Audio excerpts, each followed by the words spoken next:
Friends, இன்னைக்கு நம்ம வீட்டில் என்னென்னா ஒயிட் ரைஸ் தான். ஒயிட் ரைஸ் வந்து அதை நான் பிளேட்டில் போட்டுக்கிறேன்.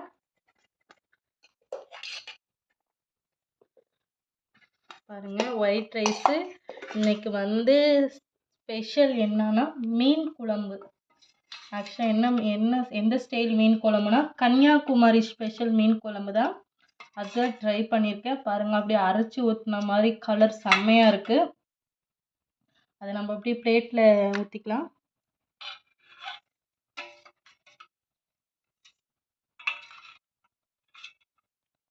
பாருங்கள். அப்புறம் இது மட்டும் இல்லாமல் நான் வந்து இதுலையே 2 பீஸ் எடுத்து நான் ஃப்ரை பண்ணியிருக்கேன். தோசைக்கல்லில் போட்டு நல்லா டேஸ்ட்டாக பண்ணியிருக்கேன். இந்த மீன் பேர் என்னன்னா அயில மீன் தான் இந்த மீனோட நேமு. பாருங்கள், சூப்பராக இருக்குது. குழம்பு பார்க்கும் போதே எனக்கு ரொம்ப டெம்ட் ஆகுது. பாருங்கள், இதை நம்ம நல்லா பிசைஞ்சு மீன் வச்சு அப்புறம் இந்த ஃப்ரைலேருந்து கொஞ்சம் எடுத்து வச்சு அப்படியே சாப்பிடும்போது டேஸ்ட் உண்மையாலும் நல்லாயிருக்கு. ட்ரை பண்ணி பாருங்கள். பாய்.